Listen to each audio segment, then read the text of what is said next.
Então, vamos continuar de onde nós paramos, né? Nós paramos ali da arca. Os irmãos lembram de como era a arca, né? De como era a arca, não, de como era o tabernáculo, a sua estrutura. Eu mostrei semana passada um mapinha, daqui a pouco vou mostrar ele de novo, que o tabernáculo, ele era construído, montado no meio das tendas, mais ou menos como está desenhado aqui, já um desenho maior, já para você poder acompanhar, uma construção maior.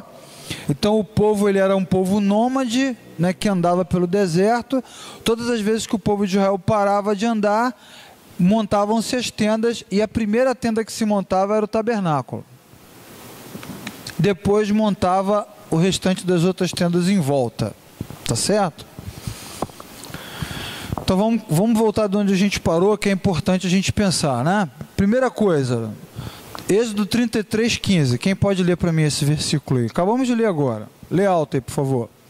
Então lhe disse: se tu mesmo não fores conosco, não nos faças subir daqui. Então, o Moisés, ele foi surpreendido, né? Os irmãos lembram semana passada que eu expliquei para os irmãos que quando o povo de Israel estava acampado no pé do Monte Horebe e Moisés subiu ao monte, a Bíblia nos diz que quando Moisés estava lá no monte orando e recebendo a revelação, o povo de Israel se corrompeu completamente. Os irmãos lembram disso, né? O povo de Israel ficou corrompido, se envolveu com idolatria, começou a desenvolver um culto pagão, ficou corrupto. E Deus mandou que Moisés descesse, e Moisés desceu. Moisés desceu do monte e exortou o povo, e houve um momento de arrependimento e humilhação. Só que Moisés não esperava que Deus lhe dissesse o que ele acabou de dizer, que nós lemos aqui, ó. Vamos ler de novo o texto. Moisés foi surpreendido por uma declaração do Senhor, versículo 3: sobe para uma terra que mana leite e mel, mas eu não subirei no meio de ti, porque é um povo de dura cerviz. O que é povo de dura cerviz mesmo? Vocês lembram que eu falei semana passada? É um povo cabeça dura, né? Resistente. Dura cerviz são pessoas que têm dificuldade de mudar, não mudam, são resistentes à mudança. E aí o que Deus vai dizer para Moisés? Ó, no versículo 3: é um povo de dura cerviz, e eu não irei com vocês para que não os consuma no caminho. O que Deus estava dizendo? Se eu acompanhar esse povo pelo deserto, eu vou destruir o povo todo. O mesmo Deus que redimiu vai confessar para Moisés que ele não está suportando a maneira como o povo se comporta. Como é que o povo de Israel se comporta? É um povo que murmura, é um povo que reclama, é um povo que, apesar de ver muitos milagres, muitas realizações, a toda hora questiona Deus, questiona as suas decisões.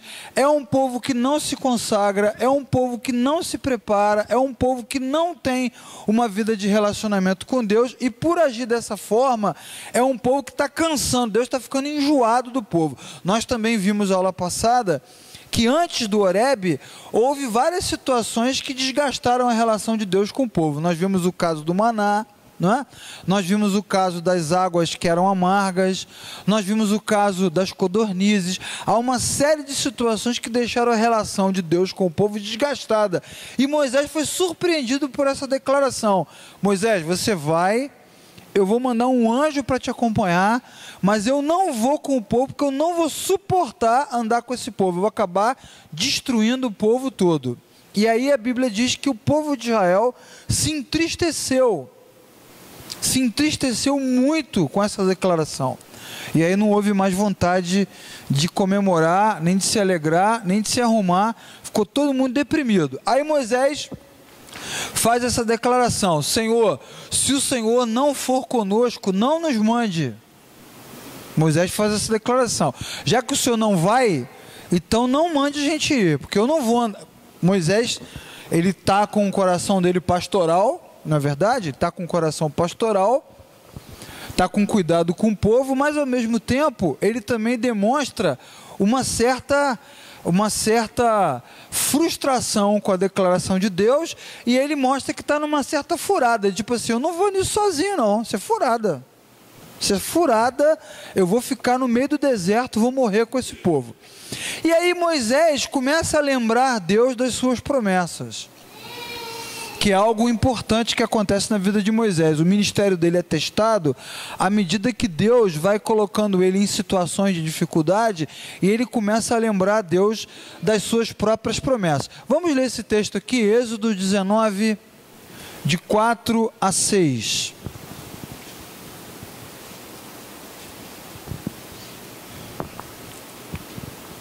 Enquanto você procura, eu vou ler aqui um outro versículo do texto que nós lemos, onde Moisés vai falar com Deus,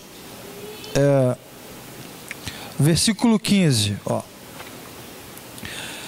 Versículo 15 do capítulo 33, que nós já lemos. Não precisa ler não, pode abrir lá no 19. Moisés disse ao Senhor: se a tua presença não vai comigo, não nos faça subir. Pois como há de se saber que achamos graças aos teus olhos? Não é porventura, esse é um versículo até para você marcar na sua Bíblia, não é por versículo 16 do capítulo 33 de Êxodo. Não é porventura em andares conosco, de maneira que somos separados, eu e o teu povo, de todos os povos da terra?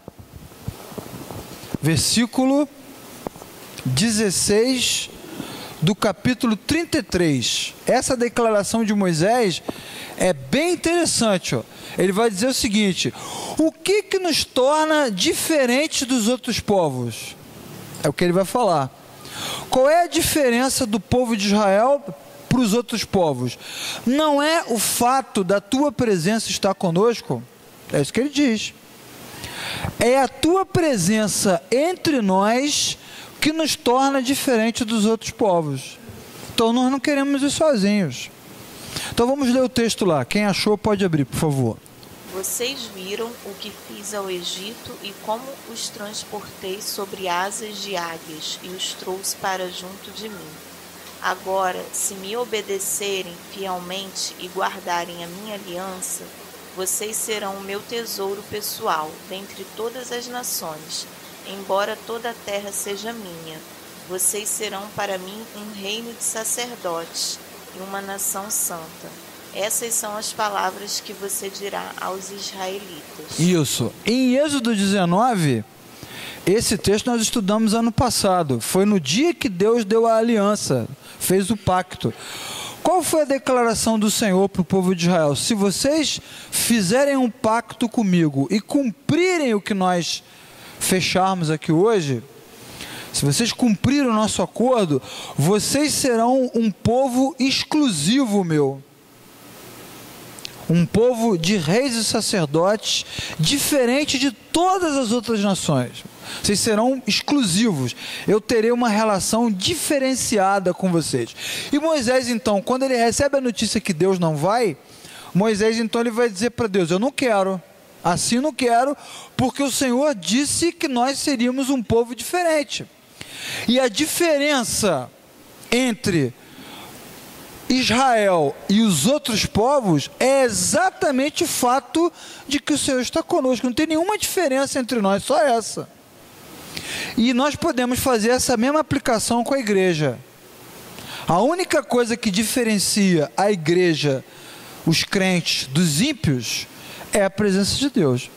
Nós até falamos sobre isso domingo de manhã, na classe de escola dominical, quando a gente estava falando sobre Colossenses capítulo 3, do versículo 1 ao 4, quando o apóstolo Paulo diz: a vossa vida está oculta em Deus. Aí nós estudamos de manhã que a Bíblia nos ensina que não há nenhuma diferença visível entre nós e os não crentes. A única diferença entre nós e os não crentes é a presença de Deus, que é uma constatação que Moisés já tinha, porque Deus é quem guia, quem opera, quem faz o povo caminhar de acordo com a sua vontade. Moisés já tinha tido essa constatação, ele estava tranquilo com relação a isso. Então ele fez um clamor de: Senhor, não nos mande sem a tua presença, tá certo? E é aí que entra o tabernáculo, né? O tabernáculo foi a solução de Deus para esse pedido de Moisés. Ou seja, Deus deu a Moisés um projeto de santuário que se tornaria o centro do povo de Israel. E aí eu mostrei para vocês esse mapinha semana passada, mostrando que toda vez que Israel andava pelo deserto, um povo nômade, o que eles faziam? Quando a nuvem parava, eles paravam para acampar, e a primeira coisa que eles faziam era acampar o tabernáculo, e as tribos montavam as suas tendas em volta, mostrando que Deus é o centro da relação de Israel com a divindade. O tabernáculo representava essa centralidade, e isso ficou tão enraizado na vida de Israel, e a gente vai estudar um pouco sobre isso depois. Essa situação ficou tão enraizada que depois Israel não conseguia mais viver sem templo, porque o templo era um sinal de que Deus estava presente. O templo não é a presença de Deus, entenderam? O templo não é Deus. Deus não está aqui. Essa frase, Deus está aqui, é linda, mas às vezes ela gera dentro de nós uma compreensão muito equivocada da relação homem-Deus. Deus não está aqui. Deus está conosco, é diferente. Onde nós estivermos. Esse santuário, ele foi construído para que o povo não tivesse dúvida de que Deus estava ali. Mas Deus não pertence ao tabernáculo.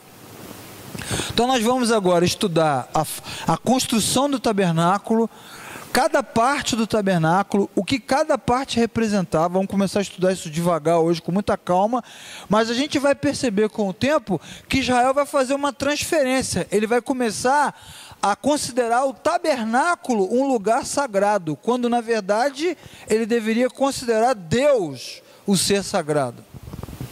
E aí depois nós vamos ver que o povo sem o tabernáculo fica perdido. Tá certo? Qual era o objetivo do tabernáculo então? Manter o povo convicto de que a presença de Deus estava presente. Aí eu expliquei para os irmãos também a formação, né, das tribos de Israel. Jacó teve 13 filhos, né, 12 homens e uma mulher. Qual é o filho dele que está faltando aqui mesmo? José e... Não, Diná não conta. Mulher não tem vez nessa cultura aqui. Lamento informar as irmãs que vão se sacudir na cadeira, mas as mulheres não tem vez, até hoje no mundo oriental, né? Não tem vez. Mas qual dos filhos de Jacó que está faltando aqui no mapinha? Quem? José e Levi. Tá certo? As tribos foram divisões da família de Israel, e cada tribo vai receber um território na terra de Canaã. José não recebe porque ele abre mão em favor dos seus filhos. Quem são os filhos de José ali? Efraim e Manassés. São os filhos de José. E Levi não recebe tribo porque a família de Levi é separada por Deus para tomar conta do tabernáculo. Porque dava um trabalho, nós não vimos aqui as medidas, lembram? Vou mostrar de novo as medidas hoje. Dava um trabalho enorme, então precisava de muita gente. Levi tinha 3 filhos: Gerson, Coate e Merate. Os 3 filhos tinham famílias enormes e eles se dividiram no trabalho dentro do tabernáculo. Depois a gente vai ver o que cada uma dessas famílias fazia, tá bom? Então vamos com calma. Eu tenho que comprar um negócio para mudar de lá. Vou comprar, mudar daqui, mudar lá de baixo do púlpito lá. Aqui. O tabernáculo era assim, ó. Já falamos também isso na aula passada, né? Ele só tinha uma entrada que ficava para o nascer do sol, e nós falamos das divisões do tabernáculo. A porta por onde as pessoas entravam, o portão principal, aí tinha o pátio do tabernáculo, onde tinha o altar e a pia, o altar onde eram feitos os sacrifícios, e a pia onde o sacerdote se lavava junto com os levitas, tá certo? Depois o santo lugar era o lugar da adoração, e a gente vai falar bastante sobre isso, onde você tem o pão, o incenso e o menorá, que é o candelabro, é o lugar da adoração, e lá dentro do altar, você tinha aqui nessa linha pontilhada um véu, que separava o santo lugar do santo dos santos. O santo lugar é o lugar dos homens, onde eles entram para adorar a Deus, e o santo dos santos é o lugar onde Deus vinha para poder se comunicar com os homens. A glória de Deus aparecia ali em cima da arca, onde o sacerdote se comunicava, tá certo? Tudo bem? Então, uma vez por ano, você tinha o dia da expiação. Nós já falamos sobre essa festa aqui também. O sacerdote derramava o sangue do animal aqui no altar, pegava o sangue, vou mostrar depois como é que ele fazia, aspergia o sangue sobre o povo confessava os seus pecados e se arrependia. Então os levitas entravam no Santo dos Santos, faziam a adoração, e é bem legal a gente lembrar que o ministério levítico não tem nada, absolutamente nada a ver com música, zero música. O trabalho dos levitas era a adoração, mas não tem nada a ver com música, tem a ver com os rituais e com a leitura da palavra. E aí depois o sumo sacerdote entrava no Santo dos Santos para ouvir a voz de Deus. Aí Deus ia lá e falava com ele. Ok? Tudo bem? Lembraram? Vamos ver a fotinha lá, ó. Ó, o pátio, o santo lugar, o Santo dos Santos. Um pouquinho escuro porque a foto está noturna, tá certo? Está anoitecendo lá no tabernáculo. Ó, já falei sobre isso semana passada. Aquela ali é a parte de fora do tabernáculo, a porta, o altar e a pia. Depois eu vou falar um pouquinho sobre essas partes. Depois tem o santo lugar, que é aquela primeira parte lá do tabernáculo, onde tinha a mesa com os pães, o candelabro e o altar de incenso. Depois o Santo dos Santos, onde tinha a Arca da Aliança. Dentro da arca a gente tinha as tábuas da lei, a vara de Arão e o maná do deserto, ok? E lá na tampa da arca tinha a imagem de 2 querubins, e a gente chama aquela tampa ali de propiciatório. Eu vou explicar para os irmãos depois todo esse significado, né? Vamos abrir esses textos aqui. Cada um abre um texto para mim, por favor. Escolhe um texto aqui e abre. Então vamos recapitular. Tabernáculo significa o quê? Moradia, morada, ok? É uma tentativa ou uma iniciativa de Deus de habitar no meio dos homens. Não são os homens. Isso é importante também a gente sempre lembrar, né? No culto bíblico, Deus não é trazido. Deus é que se apresenta, é diferente. Entenderam? O culto bíblico não é pagão. Os pagãos é que invocavam os seus deuses. Venha! No culto bíblico não existe invocação, existe adoração. Não são os homens que estão trazendo Deus. É Deus que voluntariamente se faz presente no meio dos homens. A gente tem que sempre lembrar isso, porque é muito comum às vezes os irmãos adorarem, orarem e clamarem como se Deus estivesse longe, distante. Venha, Senhor, responde, escuta, aceita, atende. Não existe essa concepção no mundo bíblico. No mundo bíblico, Deus está presente o tempo todo. Nós estamos nos relacionando com Ele. Então, Êxodo 25:8. Quem achou pode ler. E me farão um santuário, e habitarei no meio deles. 1 Crônicas 28:6. E me disse, teu filho Salomão, ele edificará a minha casa e os meus átrios, porque eu escolhi para filho, e eu lhe serei por pai. Isso, versículo 10. Olha, pois agora, porque o Senhor te escolheu para edificares uma casa para o santuário. Esforça-te e faze a obra. Isso, 29:1. Disse mais o rei Davi a toda a congregação: Salomão, meu filho, a quem só Deus escolheu, é ainda moço e tenro, e esta obra é grande, porque não é o palácio para homem, mas para o Senhor Deus. Tá bom. Tá bom, Solange. Ó, os 3 versículos vão dar o mesmo conceito, né? Eu escolhi Salomão, Deus falando. 2 vezes em Crônicas 28. Eu escolhi Salomão.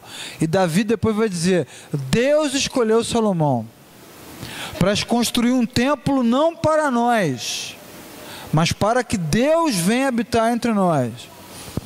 Então o templo que vai ser construído por Salomão vai retratar a mesma concepção do tabernáculo. João 1,14, o verbo, não é isso? E o verbo se fez carne e habitou entre nós, e vimos a sua glória, como a glória do unigênito do Pai, cheio de graça e de verdade. A palavra em grego, habitou entre nós, poderia ser trocada por tabernaculou entre nós. A gente poderia trocar essa palavra no original dela pelo mesmo conceito. O verbo se fez carne e habitou, tabernaculou, está presente, se fez presente entre nós. João 1,14, tá certo? Colossenses 2,9. Porque nele habita corporalmente toda a plenitude da divindade. Isso, aí Paulo vai dizer que em Cristo, quando ele se fez carne, nele habita corporalmente toda a plenitude, ou seja, quando ele se fez carne, ele fez o mesmo processo do tabernáculo, trouxe Deus para o meio do povo, Deus completamente presente. 1 Coríntios 6,19. Ou não sabeis que o vosso corpo é o templo do Espírito Santo, que habita em vós, provenientes de Deus, e que não sois de vós mesmos? Isso, ó. Paulo falando agora para o povo de Corinto, tá vendo? Vocês não sabem que vocês são templos?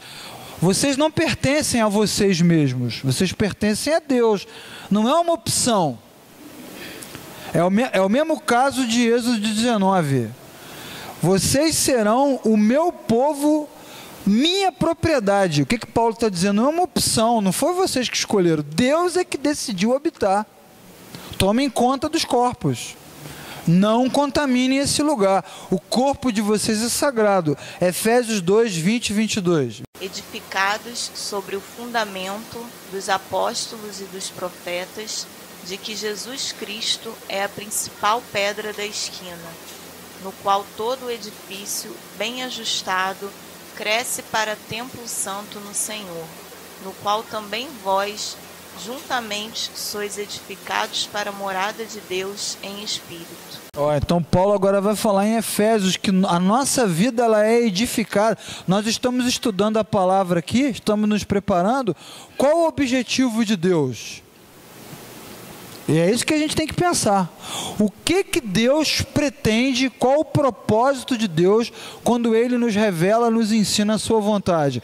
O propósito de Deus é preparar um povo que seja a sua habitação. Então ele fala aqui, ó, vocês são edificados. Edificados para que Deus habite no meio de vós. Apocalipse 21, versículo 3.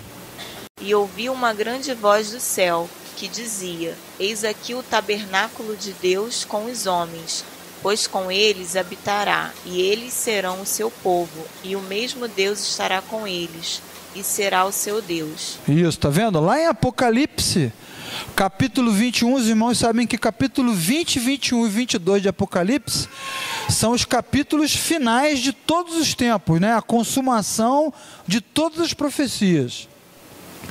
E João vai dizer o quê? O que João vai dizer? Que depois que Jesus vencer tudo, inclusive a morte, qual é o resultado final dessa vitória? O tabernáculo de Deus está onde? O que está escrito aí, Pedro? Está perdido? Ó, tá vendo? Isso é interessante, ó. Porque muitas vezes nós estudamos a Bíblia e temos uma perspectiva de que nós estaremos com Deus, né? Mas a Bíblia está dizendo o contrário. Deus estará com os homens. Versículo 22. E nela não vi templo, porque o seu templo é o Senhor Deus Todo-Poderoso e o Cordeiro. Isso. Qual é o santuário? É o próprio Deus. Tá certo? Então é isso que o tabernáculo representava. Quando o povo de Israel olhava para o tabernáculo, na verdade, ele estava tendo não apenas um lugar de adoração diante dos seus olhos, mas estava tendo uma experiência profética. Entenderam? Deus estava mostrando de forma didática e pedagógica o que ia acontecer no futuro. O que vai acontecer no futuro? Bom, quando Jesus nasce, o tabernáculo de Deus, a presença de Deus, habita no meio dos homens. Qual é o primeiro nome que Jesus recebe na Bíblia? Qual é o primeiro nome que o Messias ganha? Emanuel, que significa o quê? Deus conosco. Mas além disso, a Bíblia está dizendo que após a vitória final de Cristo na eternidade, a conclusão final de toda a história é Deus habitando no meio do seu povo. Então é uma expressão profética. Vamos responder essas perguntas agora. Coloquei aqui umas perguntas em hebraico para ver se vocês respondem. Tá certo? Por que Deus queria construir o tabernáculo? Essa é muito fácil. Para facilitar a vida do povo. Otimização corporativa, é isso? Por que Deus construiu? Para que o povo não tivesse dúvida de que Deus estava presente. Vocês concordam que até hoje os crentes têm dúvida disso? Ou não tem? O cara está doente, qual é a primeira coisa que ele pensa? Cadê Deus? Que acabou o dinheiro, todo dia quase. Qual é a primeira coisa que ele pensa? Não é verdade? Então, essa dúvida, ela existe. Por que essa dúvida existe? Porque Deus não é tangível, não é visível, não é palpável. Então, a dúvida existe por isso. Então, até hoje a dúvida é a mesma. O cara vai dizer, será que Deus está? Não está? Então, o tabernáculo é para o camarada não ter dúvida de que Deus está presente. Outra pergunta. O tabernáculo tinha localização permanente? Não. Isso é por quê que não tinha? Para deixar o povo enlouquecido? Porque o povo era nômade. Beleza. Mas o quê? Qual é o ensinamento pedagógico desse movimento? Deus vai onde o seu povo está. Não é o povo que vai atrás de Deus, é Deus. Então Deus não está em lugares fixos. Deus habita no meio do seu povo. Isso é um ensinamento pedagógico, entendeu? Jesus fala, né? Cuidado, nos últimos dias, lembram dessa passagem? Mateus 24, Lucas 12. Nos últimos dias surgirão falsos profetas e dirão, Cristo está ali. Cristo está lá. Isso quer dizer o quê? Tornando lugares sagrados, templos sagrados, pessoas, aquele lugar é sagrado, aquele templo é sagrado. Há irmãos viajando todo ano, pegando o avião, né, indo para Jerusalém, todo ano. Porque acham que ali é sagrado, mas o tabernáculo é um método que Deus criou para dizer o seguinte, sagrado sou eu, onde eu estiver, ali é sagrado. É o método, entenderam? Não são vocês que são sagrados, não é a tenda que é sagrada, onde eu estou é sagrado. Onde é que Deus está? Na caverna, tira a sandália que aqui é sagrado. Onde é que Deus está? Na beira do rio, tira a sandália. Onde é que Deus está? No tabernáculo, é sagrado. Onde Deus está é sagrado. Não tem lugar sagrado. Então isso também é uma compreensão bastante importante. O testemunho a que se refere 25:16, né, o tabernáculo do testemunho, eram as tábuas de pedra contendo os 10 mandamentos? Lê o versículo aí e me responde se é isso mesmo. Se é lá passada.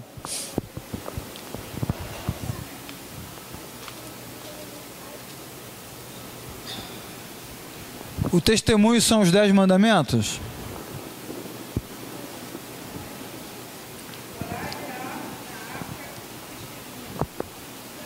Isso. São os 10 mandamentos?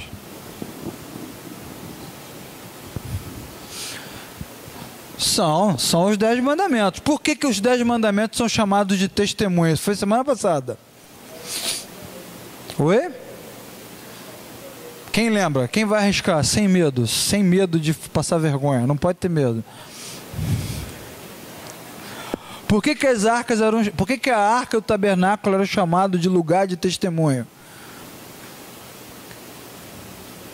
Porque a presença da lei testemunha o quê? Momento de tensão. Hã?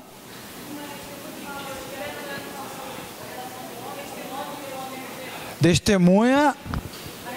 Isso, a presença da lei é um testemunho de que existe um pacto que está valendo. Então toda vez que o camarada abria a porta da tenda, né? Abria a tenda lá e olhava para o tabernáculo, ele tinha que lembrar na hora que tinha um pacto e que o pacto está valendo.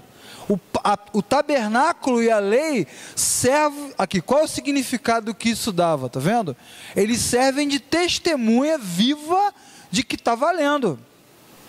Entenderam? É uma testemunha para o cara lembrar. Ele abriu a porta da tenda, olhou para o tabernáculo e disse: pô, Deus está aqui e nós temos um pacto. É o nosso. Ele está testemunhando, está afirmando, tá certo? Última pergunta. Por que o tabernáculo é um tipo de Cristo? Também falamos semana passada. E agora? Valendo um Rolex de 45 mil reais. Por que o tabernáculo é um tipo de Cristo?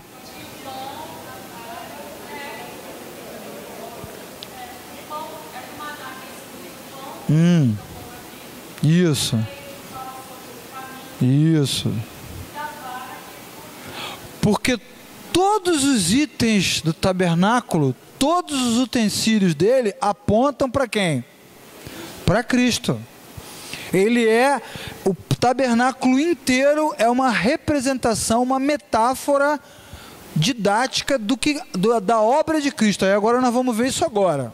Vocês vão ver agora, vou dar para vocês uma revelação espiritual agora, que vai mudar a vida de vocês. Ó. Aqui, ó. Dá para ver? Então está aqui o tabernáculo, ó, de lá para cá, tá certo? Estão conseguindo acompanhar? Então cada parte do tabernáculo aponta a obra de Cristo. Então vamos começar pelo lado de lá, ó, a porta, tá vendo? Jesus falou: eu sou o caminho, a verdade e a vida. Qual é a continuação do versículo? Ninguém vem ao Pai se não for por mim. Então você não entrava no tabernáculo pelos lados nem por trás, só podia entrar pela porta. Então Jesus falou, nós lemos semana passada lá: eu sou a porta. Para você chegar a Deus, você tem que passar por mim. Então ele representa, a entrada do tabernáculo representa a ação de Cristo na vida do ser humano. Para você conhecer, aí eu li o texto aqui, nós lemos, né? Filipe falando: mestre, mostra-nos o Pai. Lembram disso? Aí o que Jesus respondeu? Isso, Jesus respondeu: Filipe, há tanto tempo estou aqui convosco, a essa altura do campeonato você me faz uma pergunta dessa? Quem vê a mim, vê o Pai. Então é o acesso, Jesus é o acesso. Bom, depois que o camarada tem a revelação de Cristo, ele vem para a igreja, ou a igreja vai até ele, e a palavra é pregada, o evangelho é anunciado, e Jesus é revelado, que isso é importante, né? Não é a igreja que revela Jesus, é Jesus que se revela. Quando Jesus se revela, qual é a primeira coisa que acontece? Está lá, ó, o altar, tá vendo? Quando a luz de Deus aparece, a primeira coisa que o pecador percebe é a sua condição indigna diante de Deus. Você começa a pregar o evangelho. Quando a luz de Deus brilha, a primeira coisa que se percebe é a condição indigna. E aí o camarada pensa assim: meu Deus, e agora? Eu sou um pecador. É a primeira coisa que ele pensa. Vamos lembrar dos textos da Bíblia. Quando Deus apareceu para o pai de Sansão, Manoá, o que ele disse? Quem lembra? Agora que eu quero ver. Nem lembrava que Sansão tinha pai. Mas antes, o que ele falou? O Quem lembra? Ninguém lembra. Ô Jesus, Jesus e Maria José, ninguém lembra de nada. Quando Deus apareceu para o pai de Sansão, a primeira coisa que ele disse para a mulher foi o seguinte: nós vimos a Deus, agora nós morreremos. Primeira coisa que ele falou: vamos morrer. Isaías capítulo 6, quando ele tem a visão de Deus no trono, vi Deus, serafim, querubim, não sei o que, não sei o que lá, blá, blá, blá, blá. Quando ele viu Deus, ele falou o quê? Agora eu vou morrer. Aí eu falei para os irmãos, quando Jesus fez Pedro jogar a rede para o outro lado do barco, e que a rede ficou pesada de peixe, qual foi a declaração de Pedro? Glória a Deus, ele falou isso? O que ele falou, vocês lembram? Sai de perto de mim, porque senão eu vou morrer, eu sou pecador. Então toda vez que Deus se revela, a primeira coisa que a gente pensa é o quê? Sou pecador, não vou suportar. Aí o que tem que acontecer? Tem que haver a redenção do pecado, a morte. Entenderam? Para o pecador entrar na presença de Deus, tem que ter sangue derramado. Alguém tem que pagar esse preço. O preço é muito alto, porque a nossa condição é muito pecaminosa. Então o que João Batista disse quando viu Jesus se aproximando? Eis o Cordeiro de Deus que tira o pecado do mundo. Tá certo? Então, entrou pela porta, a primeira coisa que o cara tem que fazer é oferecer um sacrifício. Confessar os pecados, se arrepender, se humilhar diante de Deus, dizer: é verdade, Senhor, eu não tenho condição de estar aqui. Ok? Bom, passou do altar do holocausto, para onde o camarada vai? Para o lavatório. Lavatório, quer dizer, o encontro com Cristo, não é? Os encontros com Jesus, todos foram tensos, né? Se você olhar os textos de João, você vai ver Nicodemos, a mulher samaritana, Zaqueu, a mulher que ia ser apedrejada, o leproso, o camarada lá que desceu pelo telhado, o outro no tanque de... É tudo encontro tenso, porque toda vez que o cara se encontra com Jesus, fica revelada a condição dele de pecador, né? O centurião, é tudo encontro tenso. Mas depois que o encontro acontece e o camarada se humilha, qual é a frase que Jesus repete para todos eles sempre? Vá e não peques mais. Os irmãos lembram quando o camarada desceu pelo telhado? Jesus olhou para ele e falou assim: pô, seria, olha que coisa ridícula, né? Seria fácil mandar levantar e andar. Aí é covardia, né? Mas eu prefiro dizer: perdoados estão os teus pecados. Esse encontro com Jesus, ao contrário do que muitos têm pregado, e muitos irmãos nossos acreditam também, o encontro com Jesus, ele não gera um milagre visível, ele gera primeiramente um milagre invisível, que é a limpeza do coração, que é o novo nascimento. Então essa bacia aqui, ó, representa o novo nascimento. É o que Jesus falou para a mulher samaritana, João 4. Se você me pedir, eu te darei da água da vida, e você nunca mais terá sede. Ok? Nós poderíamos olhar o capítulo de João, em vez de João 4, poderíamos olhar o capítulo 3, Jesus conversando com Nicodemos. Nicodemos, quem não nascer de novo, não pode ver o reino de Deus. Quem não passar por essa lavagem ali, não vê o reino. Você precisa se lavar. E é por isso que Jesus esculacha Nicodemos. Os irmãos estão lembrando da passagem? João capítulo 3, João falando assim: mestre, bem seis que és inteligente, és um rabino, o mais incrível de Israel. Aí Jesus falou para ele o seguinte: você precisa nascer de novo. Aí ele pergunta, qual foi a pergunta que ele fez? Eu vou voltar para o ventre da minha mãe? Aí Jesus responde o que para ele? Quem lembra? Valendo um voo de asa delta ali no Parque da Cidade. Não, antes. Jesus dá uma esculhambada nele. Você é mestre. Jesus está falando de quê? Do tabernáculo, pô. Está falando isso aqui, ó. Você é mestre em Israel, não sabe que para entrar no santuário, primeiro você precisa estar limpo? Você não sabe disso? Entenderam? Jesus está dizendo isso para ele. Você não sabe? Você não é mestre? Então você sabe que para entrar na presença de Deus você tem que nascer de novo. Aí ele fica, primeiro ele fica sarcástico, depois ele fica humilde. Ele fala assim, pô, não estou entendendo. Eu não estou entendendo o quê? Não estou entendendo como essa dinâmica do tabernáculo pode se aplicar na minha vida. Porque era tudo ritual. Entenderam, meus irmãos? A gente tem que meditar sobre isso, porque até hoje há entre nós irmãos que fazem do culto um ritual. O culto a Deus não pode ser um ritual, senão não tem efeito. Tem que nascer de novo, de verdade. Tem que haver uma mudança no coração.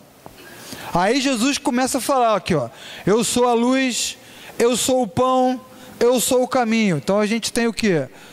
O candelabro, que tem a luz, a mesa dos pães, que alimenta o sacerdote, e o altar de incenso, onde o camarada fazia a oração. Você tem que falar comigo. Não, deixa ela, faz isso não. Não oprime não, tadinho. Deus está falando com ela aqui, ó. O camarada tinha que orar aqui, ó. Isso é bem legal, ó. Olha como isso é interessante. São vários tipos de oração. Entenderam, meus irmãos? Tem vários tipos de oração. Várias maneiras de você se aproximar de Deus. Agora, a oração da intimidade, olha como o tabernáculo é bem pedagógico. A oração do crente que tem intimidade com Deus, ela jamais acontecerá se primeiro não houver a oração de arrependimento, de confissão, de humilhação. Você pode orar a Deus de muitas maneiras, mas não existe intimidade se primeiro não houver aquele processo de iluminação, de luz. O crente que não lê a palavra, ele não fala com Deus, porque nem sabe quem Deus é. Ele não tem luz na mente dele. Não se alimenta de Deus. Então está aqui, ó.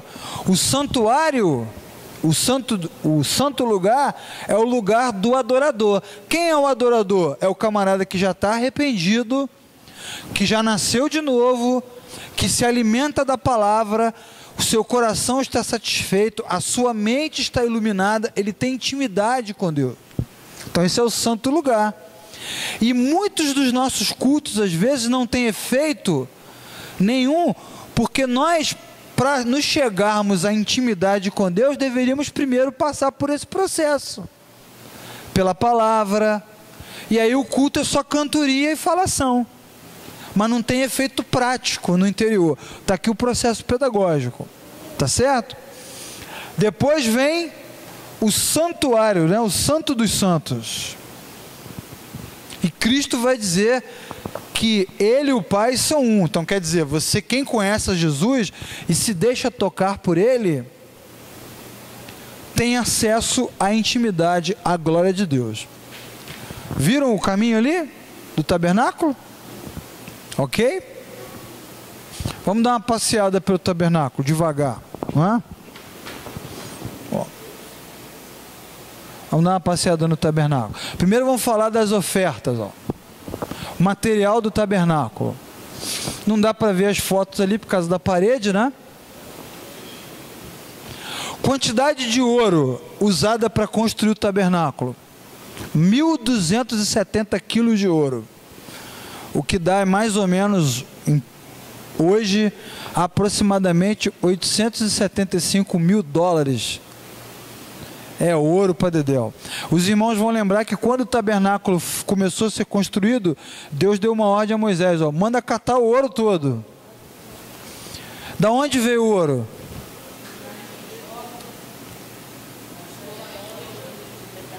Mas da onde veio o cordão e a argola? Quando é que eles ganharam isso tudo? Onde? Mas qual foi o dia que eles tomaram posse desse negócio? No dia da morte dos primogênitos. Os primogênitos morreram, nós estudamos isso à beça, né? A mulherada ainda estava gritando dentro de casa, todo mundo em crise, de madrugada. De repente os egípcios disseram o que para os hebreus? Saiam daqui. O que vocês querem para sair? Lembra dessa passagem? Nós lemos isso. Leva tudo. Leva tudo, leva, pode levar. Bom, então tinha ouro para burro, porque o Egito era um país rico. Leva tudo, tudo. E foram enchendo os carros de ouro. A gente nem tinha pensado nisso. Por que vão fazer com isso tudo no deserto? Tem nada para fazer no deserto? Vai tudo para o tabernáculo. Só de ouro tem 1.275 quilos. Vamos ler aquele texto lá, Hebreus 2, de 9 a 11. Vemos, porém, coroado de glória e de honra, aquele Jesus que fora feito um pouco menor do que os anjos, por causa da paixão da morte, para que pela graça de Deus provasse a morte por todos.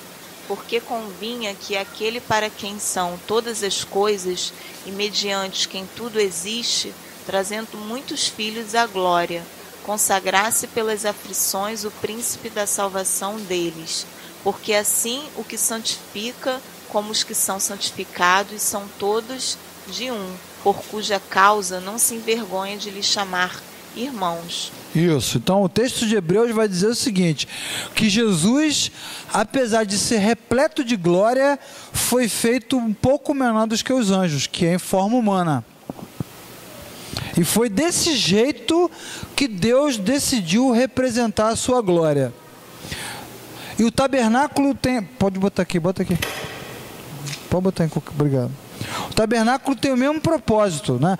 O tabernáculo não é Deus e não contém Deus, mas ele de uma forma menor representa a majestade de Deus. Então qual é o objetivo do ouro? Mostrar que Deus é majestoso. Onde é que tinha ouro? Onde é que tinha ouro? Nas partes internas da tenda, no santo lugar, no santo dos santos, nos utensílios, no lugar onde ficava a tábua, nos colchetes das cortinas, ou seja, no lugar onde a glória de Deus se manifestava. Todos os detalhes eram repletos de ouro para mostrar, representar a majestade de Deus, certo? Então quando você vê lá no texto de Lucas, que os magos viram o nascimento de Jesus, um dos presentes dos magos era ouro. O ouro é um presente digno de um rei, representa a majestade do rei, divina, ok? Agora vamos ver a prata aqui, ó. Filipenses 2, versículo 7. Mas esvaziou-se a si mesmo, tomando a forma de servo, fazendo-se semelhante aos homens. Isso. Olha lá, outro texto lá, 1 Pedro 1,18. Sabendo que não foi com coisas corruptíveis como prata ou ouro que fostes resgatados da vossa vã maneira de viver, que por tradição recebestes dos vossos pais. Isso, por que prata? Porque prata era uma moeda de compra. A prata sempre era usada para representar poder, força e compra. Então a prata tinha essa representação. A servidão, o preço a ser pago. 4.000 quilos de prata no tabernáculo. As colunas do tabernáculo, os elementos de encaixe do tabernáculo, todos eles eram de prata, para mostrar simbolicamente a sustentação do tabernáculo. O que sustenta o tabernáculo? É o preço que é pago, o serviço, o valor dado ao tabernáculo. Então, para o camarada estar na presença de Deus, tinha que ser pago um preço. É o que Pedro está dizendo, é o que Paulo diz em Filipenses. 1 Coríntios 6, 20. Porque fostes comprados por bom preço. Glorificai, pois, a Deus no vosso corpo e no vosso espírito, os quais pertencem a Deus. Isso. Compra, tá vendo? Preço. O ouro representa a majestade de Deus. A prata representa o preço que isso custa. Depois vem o bronze. O bronze representa o pecado. Ó, 3.000 quilos de bronze. 2 Coríntios 5, 21. Êxodo 27, 17. Jeremias 1, 18. Aquele que não conheceu pecado, o fez pecado por nós, para que nele fôssemos feitos justiça de Deus. Isso. Êxodo 27, 17. Todas as colunas do pátio ao redor serão cingidas de faixas de prata. Os seus colchetes serão de prata, mas as suas bases de cobre. Isso. Jeremias 1, 18.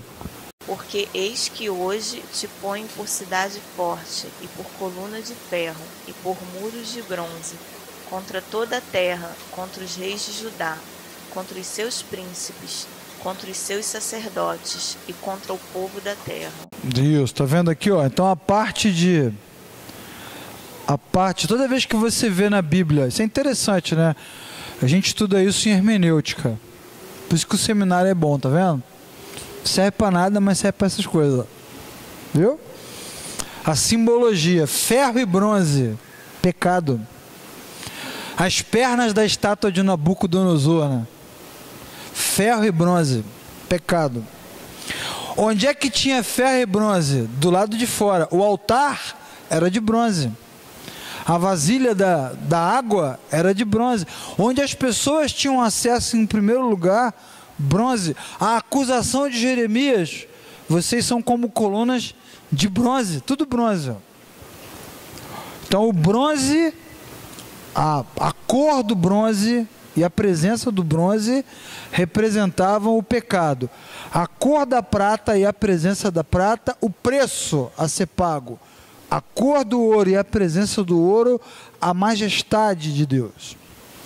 E o mais legal disso tudo é que o tabernáculo mostra as três coisas convivendo juntas: o pecado, o preço e a majestade. Quem é a única pessoa que junta as três coisas numa só? Qual o personagem bíblico que consegue juntar tudo? Jesus, não é? Agora vamos falar das pedras preciosas, ó. Êxodo 28, 18 a 20, vamos ler. Hoje vamos falar só de construção civil. A aula que vem a gente fala de arquitetura. Êxodo 28, 18 a 20. E a segunda ordem será de uma esmeralda, e de uma safira, e de um diamante. E a terceira ordem será de um jacinto, de uma ágata, e de uma ametista. E a quarta ordem será de um berilo, e de um ônix, e de um jaspe. Engastadas em ouro serão nos seus engastes. Isso. O sacerdote usava pedras na sua roupa. A gente vai falar por que das pedras. Elas refletiam a luz. E as pedras foram escolhidas nome por nome. Depois nós vamos falar um pouquinho em cada uma delas. Você só vai ver isso de novo, esse tipo de representação, só em Apocalipse, que você vê de novo representações parecidas: rubi, topázio, esmeralda. Todas essas pedras tinham como objetivo refletir a luz. E isso ficava no éfode e no peitoral do sacerdote. Depois a gente vai falar um pouquinho sobre isso também. A roupa do sacerdote. Vou ter uma aula aqui só para falar da roupa do sacerdote. Beleza? Agora vamos falar da madeira e do tecido. Acácia, 308 metros cúbicos de acácia. Primeiro projeto de destruição ambiental do mundo foi o tabernáculo. Só não foi assim porque Deus é que mandou cortar, tá certo? Então vamos dizer que não, vamos dizer que o tabernáculo foi o primeiro projeto sustentável. A acácia tem uma simbologia importante: ela é forte, a sua madeira não quebra, ela tem raízes profundas, ela está ligada à terra, ela representa a humanidade. João 1, versículo 1 e 2, no princípio, de cor, vai. Tem que falar 1 e 2, de cor. Ih, misturaram tudo agora. Lê, abre aí, lê. Misturaram 1 com 12, o 2 com 15. É, viu? Isso mesmo. Tá errado. Tá errado. Tá errado. Deus me deu esse dom de interpretar a criança. Ela vai falando, eu vou traduzindo para você. Tá errado, tá errado.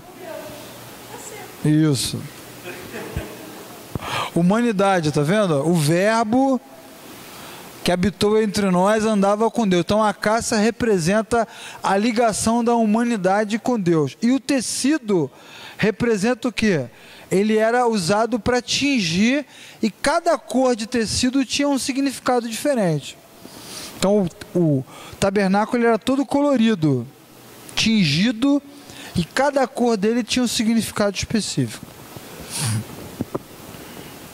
Deus é criativo, né? Psicodélico. Vamos falar das peles agora. Peles. Vocês que gostam de arrancar pele, animal para fazer roupa. Ó. Hã? 3 tipos de peles no tabernáculo para fazer a tenda, né? Pele de texugo, é tipo um guaxinim, né?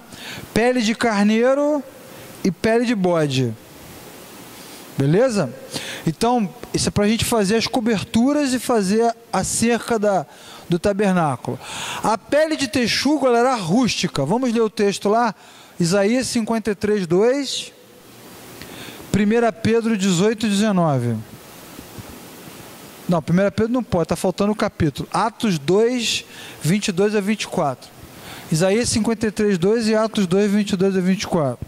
Porque foi subindo como renovo perante ele, e como raiz de uma terra seca, não tinha beleza nem formosura, e olhando nós para ele, não havia boa aparência nele, para que o desejássemos. Isso, é bem legal essa comparação, porque na verdade, apesar do tabernáculo ter muita riqueza, é uma coisa que a gente tem sempre que lembrar, né?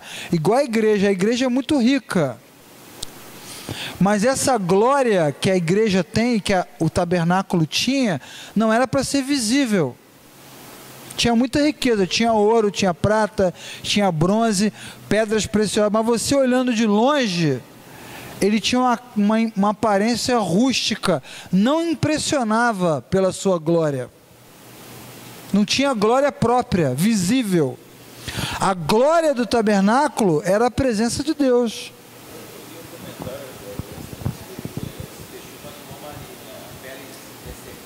Isso, tipo um guaxinim mesmo.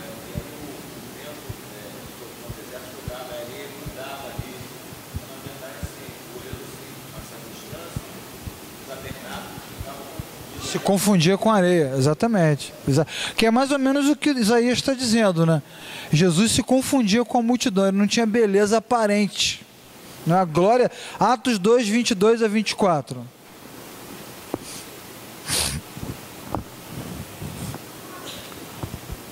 Vamos lá, está quase acabando. 5 minutinhos.